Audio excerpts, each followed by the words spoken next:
football, where we got a blockbuster trade. It was acquired Dolphins wide receiver Jaylen Waddle and a fourth-round pick. Denver sends over their 2026 first, third of Jaylen Waddle due for Bo Nix and the Broncos offense. Look, you have to really like it, Peter, because of the fact that he really does give them a third-level threat with the kind of speed that he has that they really don't have on the roster right now. Now, they've been a team that's been able to push the ball down the field. Bo Nix last year and on attempts 21 to 30, he was top 10 in number of attempts. He was number one, I believe, in touchdown passes traveling 21 to 30. His QB rating was Sutton, Marvin Mims. I mean, those guys have been able to get down there. Pat Bryant has had some success as well, but none of them have the kind of skill that Jaylen Waddle has. This guy has game-changing type of speed. He has the kind of speed that makes defensive backs, once they see number 17 out on the football field, they deepen up their alignment by 2 to 3 yards and are automatically starting to look for help going, hey, look, man, you can't leave me alone with this guy. And if you're in press coverage, you better not miss the jam. So, look, if you're Sean Payton right now and Davis Webb, their new offensive coordinator, their new play caller, they're kind of liking what they have right here. Yeah, and Harry, a first-round pick seems pretty rich for Jaylen Waddle, but yet you were in the pre-show meeting saying, well, no, Waddle's that guy. Yeah, no, I love this for the Denver Broncos. Number one, it adds instant explosion to their offense, something I thought they were missing last season. Himbo gave me a stat. They were 15th in explosive plays last year. That's about average in the National Football League. But you have a guy that can beat you short, intermediate. He can beat you deep. Like Lewis alluded to, if you don't get your hands on him in press coverage, touchdown is going to be every single time. Go ahead and start the band.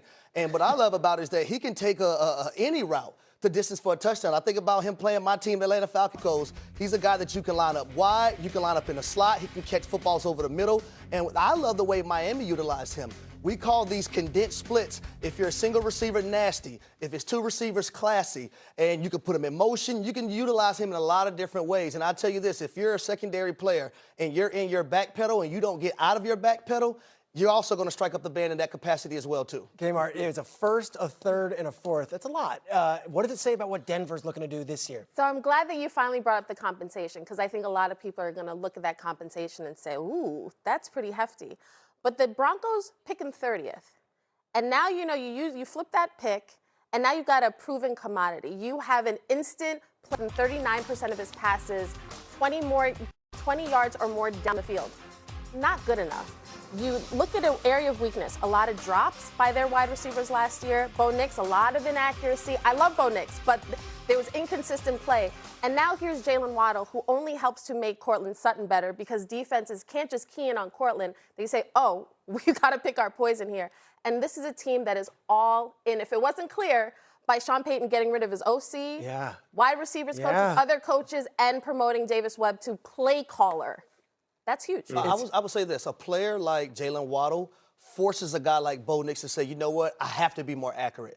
Because if you hit a player of his caliber in stride, at any given moment, it can be a touchdown. So now you eliminate going on 10 and 12-play drives when it could just take a 4 or 5-play drive because you have a player with that capability of taking it the distance. You talk about accuracy with Bo Nix.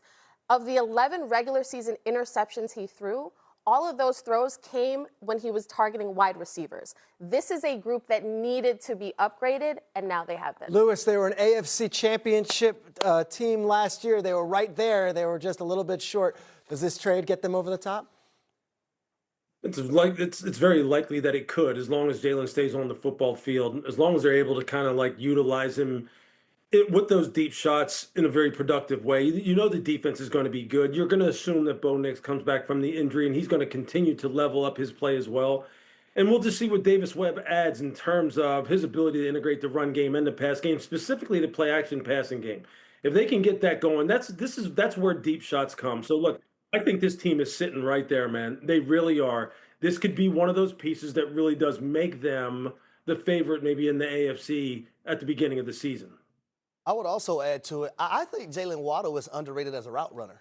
You talk about someone who's already a low center of gravity to the ground, but getting in and out of breaks, sinking his hips, and being able to snap routes off in the blink of an eye. That's an underrated portion of his game that I think he's going to be able to provide for Bo Nix, being decisive in route running and understanding the quarterback, the understanding of when that receiver is about to cut things off.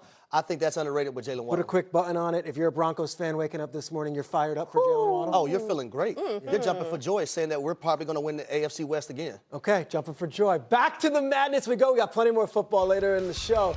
First 4 game between 16 seeds, UMBC and Howard. This one was awesome as well. Under 4 minutes to play, UMBC is down 10. Watch Ace Valentine here. Says, let's get this thing going. Hits a 3 and a big one to cut it to 7. About 50 seconds left to go. UMBC is up 5. DJ Armstrong Jr. with the sick lefty 3. Now it is only a 2-point game. UMBC coming all the way back. Under 20 seconds remaining. Shot clock winding down. At the buzzer, Bryce Harris, the fadeaway. Howard's up 4. Howard will go to the foul line. Isaiah Brown makes the first, misses the second. Here we go. Hayden Diggs pushes it up court. Gets the ball to Armstrong, who takes the 3. Oh, and just misses it. UMBC's season is over. Howard moves on. It is Howard's first NCAA tournament win as a school in their history. What a game it was, an ESPN Tournament Challenge men's